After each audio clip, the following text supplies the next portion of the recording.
De nos jours, il y a une façon particulière de comprendre l'être humain. Comprendre leur comportement, leurs choix, leur façon de penser. Mais surtout ce qui les influence et font ce qu'ils sont au plus profond d'eux-mêmes. La solution est simple. Il suffit de jeter un œil à leurs représentants.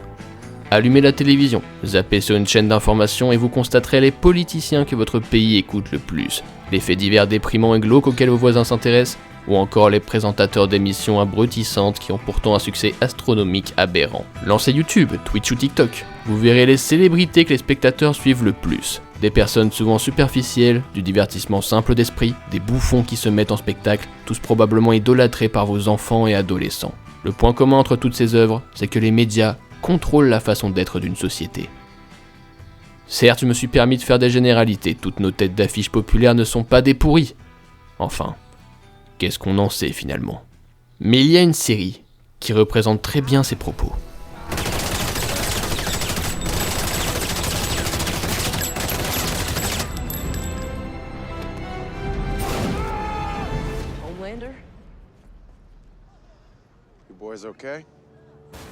The Boys, sorti en 2019, est une série de super-héros diffusée sur Prime Video basée sur une bande dessinée. L'histoire se déroule dans un univers fantaisiste où des personnages surpuissants travaillent pour la puissante société Vought International. Bien loin de leur apparence héroïque, la plupart d'entre eux sont corrompus et arrogants, voire pour certains de dangereux psychopathes. Si au premier abord ce show ne semble être qu'une comédie d'action au visuel et propos trash, elle est en réalité bien plus que cela. The Boys parodie nos héros d'enfance les plus connus, que ce soit de DC Comics ou de Marvel, pour nous les présenter sous un autre jour, celui de personnes détestables, méprisables et écœurants, privilégiant leur image médiatisée et leur réputation à leur véritable travail. Et parmi eux, le représentant des 7, le Homelander.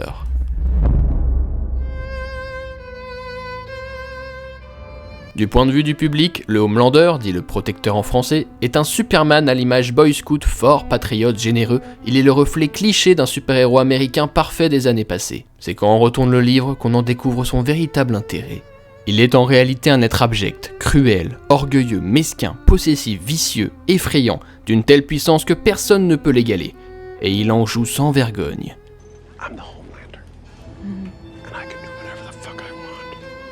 Il serait facile de continuer à citer ces différentes facettes, mais j'irai de suite jusqu'à dire qu'il n'y a pas un crime que le Homelander n'a pas commis en cachette. Pour quelle raison? Par envie, rancœur, besoin, fierté, parfois même par ignorance. Huey Campbell et Billy Butcher, tous deux protagonistes de la série, dans une équipe de terroristes destinés à descendre les super-héros qui abusent de leur position, savent de quoi est capable ce psychopathe aux allures d'un chevalier blanc et feront tout pour l'arrêter, quitte à passer pour les méchants aux yeux de la société, mais bien trop souvent en vain. Mais alors, qui peut arrêter un être surpuissant si dangereux? Si durant la série il y a différentes figures qui arrivent à le tenir en laisse, comme Madeleine Stillwell qui le manipule, son propre fils caché issu d'une agression sexuelle, ou encore Stan Edgar, le directeur de Vought International, il y a en vérité une chose qui est restée son point faible à jamais. Vous-même, son propre public. Quand on s'attarde sur son profil, au-delà d'un être tyrannique, on y voit un jeune enfant perdu. Issu d'une expérience avec le composé V qui donne ses pouvoirs au héros, le Homelander est un gamin qui a vécu comme cobaye pour la science hors de toute présence familiale. Il a grandi, appris et évolué avec un manque cruel d'affection. Destiné à devenir le nouveau visage de l'Amérique, il s'est rendu compte qu'on l'adorait, pire, que le monde entier l'acclamait. Il était aimé, et c'est tout ce qu'il a toujours voulu. Avoir l'approbation des autres. En lui apportant tant d'admiration et d'amour qu'on ne lui avait jamais apporté auparavant, il a vu son ego augmenter, sa supériorité s'imposer, son manque était enfin comblé pour son meilleur, et pour beaucoup pour le pire. Car oui, le Homelander n'est pas un antagoniste stratégique, minutieux, intelligent, avec comme but négligeable de vouloir détruire le monde, loin de là. Il est même influençable, stupide, naïf. Il est un jeune enfant en pleine crise dans le corps d'un adulte surpuissant à qui tout lui est dû, idolâtré par toutes et tous, en plein complexe de supériorité. C'est un pauvre bébé qui n'a pas eu de maman pour l'élever, d'où son attirance malsaine pour le lait maternel et les relations sociales dysfonctionnelles. En le mettant sur un piédestal, le public a créé un homme avide de pouvoir et d'amour. Comme pourrait l'être finalement Dieu lui-même. Si Dieu, selon les textes anciens et la logique des religions, est un être tout-puissant au-delà du ciel, ne demandant en échange de son aide et sa bonne foi qu'à être aimé, Homelander n'est finalement pas si différent. Un être à l'ego surdimensionné, qui pense avoir la décision de vie ou de mort sur son prochain, en échange d'un amour inconditionné. Oh God. no God. The only man in the sky is me. Vous pensez qu'un tel monstre ne peut exister ? Vous croyez sincèrement que The Boys est une série entièrement fantaisiste et fictionnelle ? Détrompez-vous. Car autour du Homelander, les autres super-héros ne valent pas beaucoup mieux. Dans cet univers, tous les super-héros sont des célébrités, des marques, des têtes d'affiche, avec le taux de popularité et de polémique qui vont avec. Même les méchants qu'ils affrontent ou les crimes qu'ils arrêtent sont bien souvent commandités par Vought lui-même pour embellir leurs images aux yeux de leur audience. Leurs scènes d'action ne sont rien d'autre que des mises en scène cinématographiques. Dans Gen V, une série spin-off de cet univers, on découvre même qu'il y a une école destinée à tous les jeunes humains avec des pouvoirs surnaturels, où seule la gloire et la popularité finissent par les démarquer les uns des autres. Vous voyez très bien où je veux en venir. Les super-héros de The Boys ne sont rien d'autre que nos propres célébrités. Prenons A-Train, un héros connu pour sa vitesse olympique ainsi que ses nombreux produits à son nom, pourtant addict à des substances illicites et ne pensant qu'à sa cote de popularité. L'homme-poisson, une personnalité appréciée de tous malgré sa stupidité affligeante, qui sera ensuite trouvé coupable d'agressions sexuelles sur plusieurs femmes. Queen Maeve, représentante de la femme forte et indépendante, qui ne servira au final qu'après la révélation de son coming out à être l'égérie de la communauté LGBT. Ou encore Soldier Boy, la star des années 60 et 70, qui n'est en fait qu'un ahuri homophobe et sexiste coincé dans ses vieilles époques. Vous retrouvez chacun de ces cas précédents dans vos célébrités actuelles. Johnny Depp était bien un junkie. Gérard Depardieu eut bon nombre d'écarts envers des demoiselles, et des vieux cons qui n'arrivent pas à évoluer avec les nouvelles générations ou d'avoir plus d'ouverture d'esprit, ça pullule sur tous les plateaux télé. Oui, The Boys n'est pas qu'une parodie des comics les plus renommés. Que ce soit des politiciens, des têtes d'affiche, ou encore vos vidéastes favoris, The Boys est une satire du monde dans lequel nous vivons. Dans la saison 4 qui vient juste de sortir, on y découvre même comment la guerre politique est médiatisée.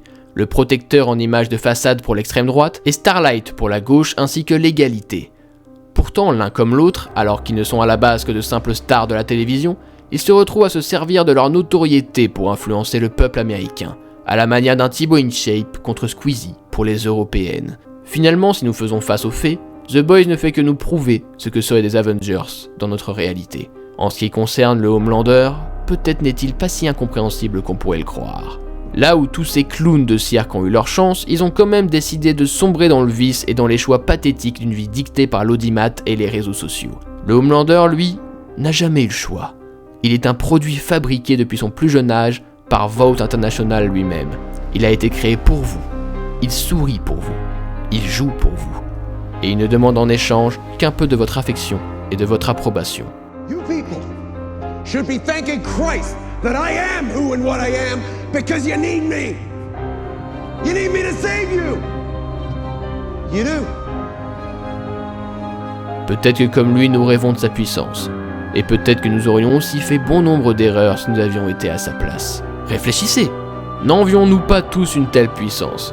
Ce qui pourrait expliquer pourquoi, malgré tous ses vices, nous admirons tant cette personnalité. Par exemple, Frenchie, alias le français, un drogué qui travaille pour Billy Butcher, était un des personnages favoris de nous autres spectateurs. Pourtant, depuis qu'on a appris qu'il était bisexuel dans cette dernière saison, bon nombre d'entre vous sont mis à le renier, comme l'aurait fait un électeur de Homelander qui prône l'homophobie. Soldier Boy est détestable, fidèle à la masculinité toxique. Pourtant, une certaine partie du public s'est mise à l'acclamer pour son côté badass d'homme fort et digne démodé. À l'image de ces fans qui acclament même quand les héros commettent un écart impardonnable, ne sommes-nous pas faits du même acier ?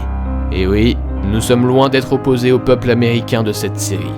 Le Homelander est bien des choses.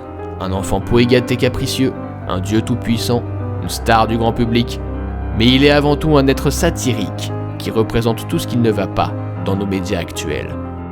Il est le fruit de nos propres consommations.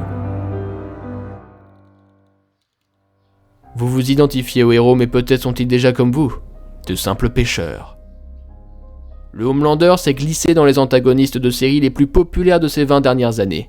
Finalement, même dans notre monde, il obtient ce qu'il souhaite. La popularité et être aimé. Au fond, quoi qu'on en dise, on en serait tous fous. Pas vrai ?